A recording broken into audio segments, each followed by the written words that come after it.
नमस्कार दोस्तों, आप सभी का स्वागत है हमारे YouTube channel BCS basic physics में। आज के इस वीडियो में हम कक्षा 11 जो NCERT की पाठ्य पुस्तक है उसके 12वें चैप्टर उष्मागतिकी का एक टॉपिक लेकर चलेंगे। आज का जो हमारा टॉपिक है वो है समआयतनिक प्रक्रम, आइसोकोरिक प्रोसेस। इस वीडियो में हम देखेंगे कि समआयतनिक प्रक्रम होते क्या है, इसमें सूचक आरेख, अवस्था समीकरण की हम बात करेंगे। अंत में हम देखेंगे कि समआयतनिक प्रक्रम में किया गया कार्य कितना होता है। तो ये जो वीडियो है वो समआयतनिक प्रक्रम पर आधारित होगा। विद्यार्थियों, यदि आप हमारे YouTube चैनल पर नए हैं तो चैनल को सब्सक्राइब कर लीजिए, साथ में बेल आइकन भी दबा दीजिए ताकि आपको आगे की वीडियोज की नोटिफिकेशन मिलते रहे। अब इस वीडियो को स्टार्ट करते हैं। सबसे पहले हम बात करेंगे कि समआयतनिक प्रक्रम होता क्या है।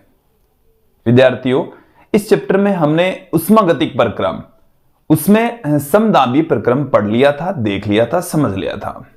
देखिए उष्मागतिक प्रक्रम होता क्या है, पहले एक बार इसको मैं फिर से रिवाइज करवा देता हूं कि किसी उष्मागतिक निकाय से संबंधित जो उष्मागतिक चर है यदि वो परिवर्तित होते हैं, वो बदलते हैं, तो जो निकाय है वो एक अवस्था से दूसरी अवस्था में पहुंच जाता है, जिसे हम उष्मागतिक प्रक्रम कहते हैं। एक बार फिर से सुन लीजिए कि उष्मागतिक चरों के बदलने पर निकाय एक अवस्था से दूसरी अवस्था में पहुंच जाता है, जिसको हम उष्मागतिक प्रक्रम कहते हैं, थर्मोडायनेमिक प्रोसेस कहा जाता है।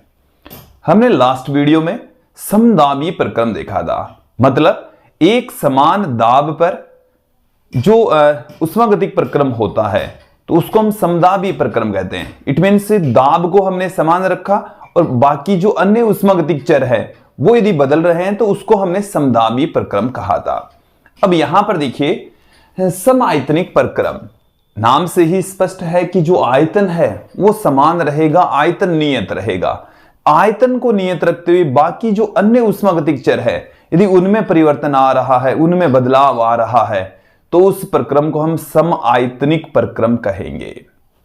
एक बार फिर से समझ लीजिए कि ऐसा उष्मागतिक प्रक्रम जिसमें नियत आयतन पर, आयतन क्या होना चाहिए, नियत, एक समान आयतन पर जो अन्य उष्मागतिक चर है जैसे दाब है, ताप है, एंट्रोपी है, एंथैल्पी है, यदि ये सब कुछ बदल रहे हैं तो उस प्रोसेस को, उस प्रक्रम को हम समआयतनिक प्रक्रम कहेंगे।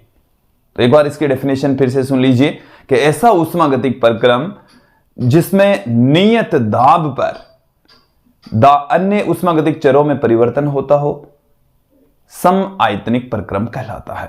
क्लियर? डेफिनेशन समझ में आ गई। सबसे पहले मैं डेफिनेशन आपके सामने रख देता हूं, फिर हम बात करेंगे इसके अवस्था समीकरण की। तो देखिए क्या है डेफिनेशन कि ऐसा उष्मागतिक प्रक्रम, ऐसा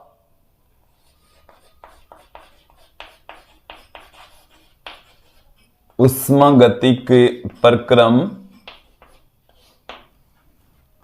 जिसमें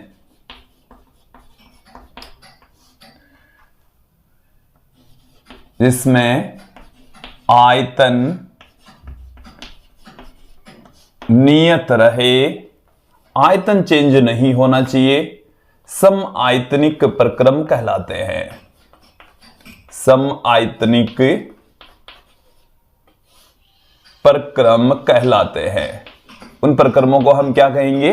समआयतनिक प्रक्रम कहलाता है। क्लियर?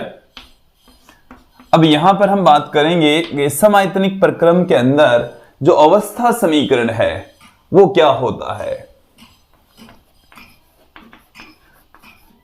अवस्था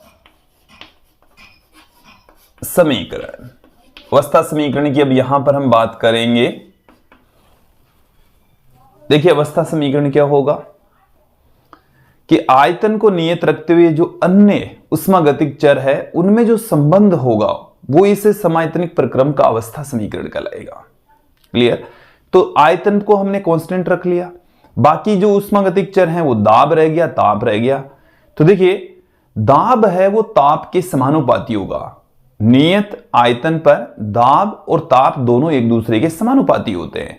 ये गैलोसेक के नियम के अकॉर्डिंग होता है। तो यहां पर जो नियम फॉलो होगा वो गैलोसेक का नियम फॉलो होगा। नियत आयतन पर नियत आयतन पर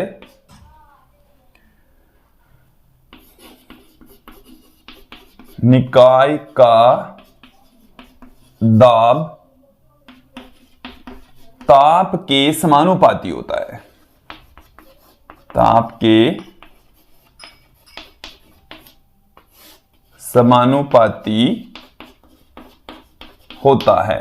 तो देखिए जो V है वो नियत रहेगा, यहां पर V क्या रहेगा, नियत रहेगा। तो जो P है वो T के समानुपाती होगा। यहां से हम प्रोपोर्शनल का साइन जब हटा दें तो यहां पर हमारे पास में आ जाएगा कांस्टेंट, कांस्टेंट इंटू T। इसे हम P अपॉन में T इक्वल टू कांस्टेंट लिख सकते हैं। P upon T equal to क्या लिखा जा सकता है, कांस्टेंट लिखा जा सकता है। तो P upon T equal to constant, यह कहलाता है समायतनिक प्रक्रम का अवस्था समीकरण। यही क्या है, समायतनिक प्रक्रम का अवस्था समीकरण कहलाता है। और दो भिन्न अवस्थाओं की यदि हम बात करें तो P अपॉन T है वो कांस्टेंट रहेगा। जैसे समझ लीजिए दो अलग अलग अवस्थाओं के लिए, दो अलग अवस्थाओं के लिए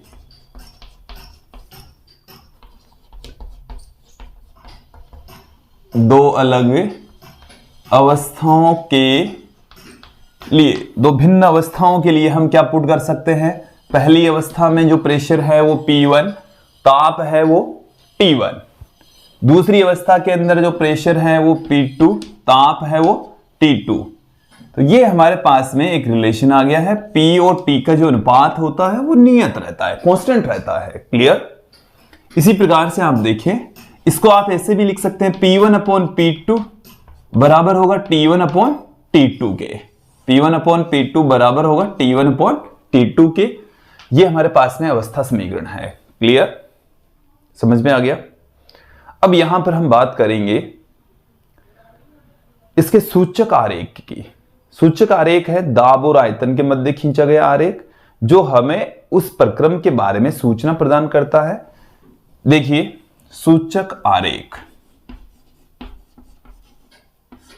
सूचक आरेख यहां पर वे देखिए सूचक आरेख भी हम दो तरीके से समझाने वाले हैं कि जब समायतनिक प्रक्रम में ताप में वृद्धि होती है और समायतनिक प्रक्रम में ताप में कमी होती है, दोनों चीजें यहां पर देखने वाले हैं। देखिए समायतनिक प्रक्रम में ताप वृद्धि पर कि टेम्परेचर के अंदर वृद्धि होती है, तब जो ग्राफ है वो किस प्रकार का आएगा।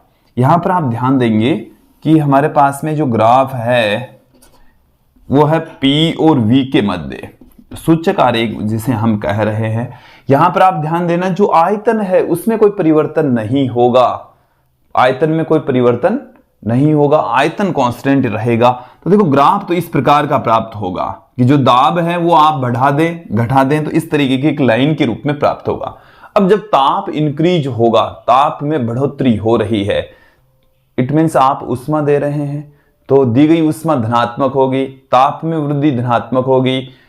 इसके अलावा मैं बात करूं, ताप में वृद्धि धनात्मक है तो आंतरिक ऊर्जा में वृद्धि भी धनात्मक होती है। तो देखो एक तरीके से समझ लीजिए कि डेल्टा T यहां पर क्या है, धनात्मक है। डेल्टा T धनात्मक है तो निकाय को दी गई उष्मा भी क्या होगी, धनात्मक। जब ताप में वृद्धि होती है तो आंतरिक ऊर्जा में भी वृद्धि होती है, आंतरिक ऊर्जा में भी वृद्धि होती है, तीनों ही राशियां धनात्मक होगी।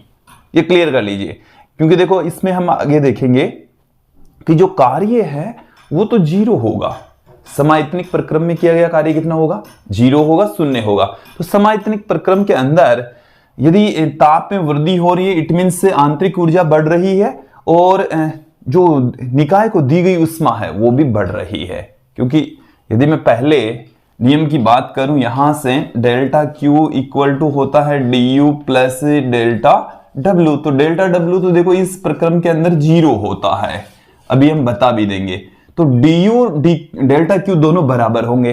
अब यहां पर ताप में वृद्धि पर तो du में वृद्धि हो जाएगी। du में वृद्धि होने का मतलब है डेल्टा क्यू धनात्मक। अब डेल्टा क्यू धनात्मक होगा, इसका मतलब जो निकाय है वो ऊष्मा ग्रहण कर रहा है, ऊष्मा ग्रहण कर रहा है।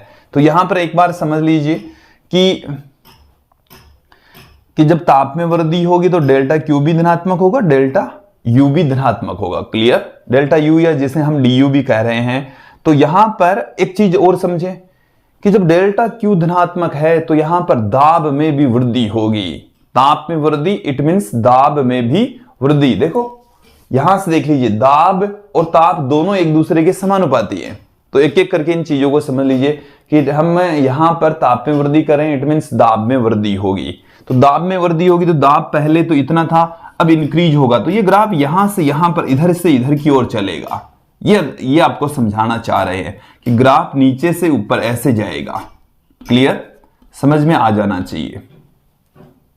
ठीक है, अब हमें इसी का ही एक पार्ट और लेकर चलते हैं कि ये इसमें तो हमने देखा ताप में वृद्धि, और जब ताप में कमी हो तो समआयतनिक प्रक्रम में, प्रक्रम तो कौन सा है? समआयतनिक प्रक्रम ही है। और इसमें क्या हो? ताप में कमी हो। ताप में कमी, ताप में जब कमी होगी तो हम ये जानते हैं कि दाब में भी कमी होगी। यहां से देखिए, ये समआयतनिक प्रक्रम की अवस्था समीकरण से जब ताप में कमी होगी तो दाब भी कम हो जाएगा, प्रेशर भी डिक्रीज हो जाएगा। क्लियर? ताप में कमी होगी तो आंतरिक ऊर्जा में कमी, आंतरिक ऊर्जा में कमी इसका मतलब ली गई ऊष्मा ऋणात्मक होगी, ऊष्मा का उत्सर्जन होगा। तो यहां पर जो ग्राफ है, पहले ग्राफ समझ लीजिए। ये मैं यहां पर छोटा सा एक ग्राफ आपके सामने रख देता हूं। P और V के मध्य हमने यहां पर ग्राफ लिया है। ये इस प्रकार का ग्राफ हमें प्राप्त होने वाला है। इस प्रकार का ग्राफ हमें प्राप्त होने वाला है। पहले प्रेशर ज्यादा था, अब प्रेशर कम हो रहा है। ताप में कमी होगी तो P में भी क्या होगी? कमी होगी। P में क्या होगी? कमी। और जो du है, आंतरिक ऊर्जा है, ये ऋणात्मक होगी, नेगेटिव। और जब du नेगेटिव होगी तो डेल्टा क्यू भी क्या होगा? नेगेटिव में होगा। क्लियर? ये चीजें आपको समझनी है। ये जैसे कंपटीशन एग्जाम के लिए आपको इन चीजों को एकदम क्लियर कर लीजिए, दिमाग में फिट बैठा लीजिए कि ये चीजें कब धनात्मक होती है, कब ऋणात्मक होती है। इनकी चिन्ह परिपाटी आपको समझनी पड़ेगी। और हम आपको बता दें कि जैसे हमने फिजिक्स पढ़ी है, इससे पहले भी हमने कक्षा 11 की फिजिक्स पढ़ ली है, कक्षा 12 की भी फिजिक्स आपको पढ़नी है।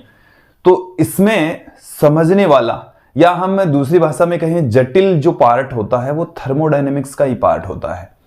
थर्मोडायनेमिक्स में एक एक करके आपको हर चीज को समझनी होगी। कक्षा 12 की फिजिक्स हार्ड नहीं है। कक्षा 11 में जो सबसे जो जटिल जो पार्ट हम कह सकते हैं, जटिल का मतलब है कि उसे ज्यादा बेटर तरीके से समझना पड़ेगा। उसका हर जो कॉन्सेप्ट है वो माइंड में फिट होना चाहिए। जैसे हमने आपको उष्माधारिता बताई, विशिष्ट उष्माधारिता बताई, मोलर उष्माधारिताएं बताई, तो इनको एकदम क्लियर कर लीजिए कि मोलर उष्माधारिता का प्रतीक चिन्ह क्या है, डेफिनेशन क्या है, ग्राम अणुक विशिष्ट उष्माधारिता, विशिष्ट उष्माधारिता, उष्माधारिता, इन सबको क्लियर करिए। इनके बीच में संबंध को क्लियर कर लीजिए।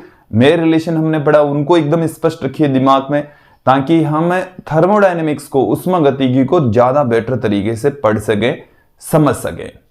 तो यहां पर जो हम थर्मोडायनेमिक प्रोसेस पढ़ रहे हैं, इनको भी आप एक एक करके दिमाग में फिट बैठाते जाइए कि कौन सी प्रोसेस में क्या हो रहा है। और यदि आपको कोई भी कंफ्यूजन लगे तो आप कमेंट में जरूर, कमेंट बॉक्स में जाकर आप जरूर कमेंट कीजिए, हम आपके कमेंट का आंसर देने वाले हैं। ठीक है, अब हम देख लेते हैं यहां पर समआयतनिक प्रक्रम के अंदर किया गया कार्य। सेम कार्य ज्ञात करेंगे। कार्य का हमने व्यापक फॉर्मूला पहले पढ़ लिया है, उसी फॉर्मूले का प्रयोग करते हुए कार्य यहां पर हम ज्ञात करने वाले हैं। विद्यार्थियों, अब यहां पर हम चर्चा करेंगे समआयतनिक प्रक्रम में किए गए कार्य की। किए गए कार्य जो उष्मागतिक कार्य है उसका फॉर्मूला क्या होता है,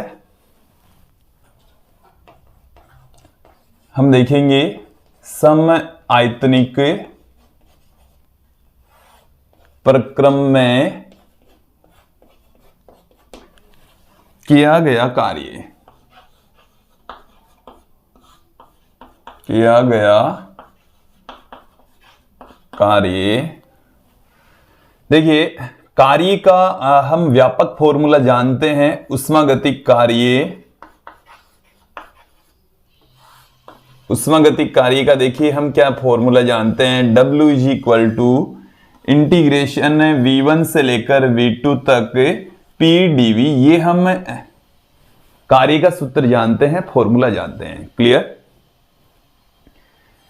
यहां पर आप देखें कि जो आयतन में परिवर्तन होता है वो जीरो होता है, आयतन में कोई परिवर्तन नहीं होता। आयतन में जब कोई परिवर्तन ही नहीं होता, समआयतनिक प्रक्रम के अंदर आयतन में जो परिवर्तन है वो है जीरो, और आयतन में जब परिवर्तन ही जीरो है तो किया गया जो कार्य है वो भी कितना होगा, शून्य होगा, जीरो होगा।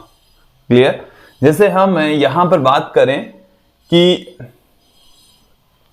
P के रेस्पेक्ट हमने इसको डिफरेंशिएट कर रहे हैं, तो P यहां पर हम यदि इस P को हम बाहर ले लें तो देखो यहां से P dV, हमारे पास में P dV या P डेल्टा V या P V2 माइनस V1 आ जाता है। तो यहां पर जो dV है आयतन, नियत, आयतन क्या है, नियत है, V नियत है, कांस्टेंट है, V क्या है, कांस्टेंट है। फिर V कांस्टेंट है तो आयतन में जो परिवर्तन है वो कितना है, जीरो। आयतन में जब परिवर्तन जीरो है तो उष्मागतिक कार्य, समआयतनिक प्रक्रम में उष्मागतिक जो कार्य होता है वो शून्य होता है। उष्मागतिक कार्य W बराबर कितना होगा, जीरो होगा, शून्य होगा। क्लियर। इसका मतलब है कि समआयतनिक प्रक्रम में निकाय को दी गई उष्मा उसकी आंतरिक ऊर्जा में वृद्धि कर देती है, कार्य तो जीरो होता है। देखो डेल्टा Q इक्वल टू होता है du प्लस डेल्टा W, और डेल्टा W तो होता है जीरो इस प्रक्रम के अंदर। तो डेल्टा Q किसके इक्वल आ गया, du के। तो किसी निकाय को दी गई उष्मा उसकी आंतरिक ऊर्जा में वृद्धि कर देती है, और किसी निकाय से ली गई उष्मा, समआयतनिक प्रक्रम में निकाय से ली गई उष्मा उसकी आंतरिक ऊर्जा में कमी कर देते। तो इस स्टेटमेंट को मैं यहां पर आपके सामने रख रहा हूं। देखिए समआयतनिक प्रक्रम में महत्वपूर्ण स्टेटमेंट है, समआयतनिक प्रक्रम में निकाय को दी गई उष्मा, निकाय को दी गई उष्मा, दी गई उष्मा उसकी आंतरिक ऊर्जा में वृद्धि कर देती है, उसकी आंतरिक ऊर्जा में वृद्धि कर देती है, आंतरिक ऊर्जा में वृद्धि कर देती है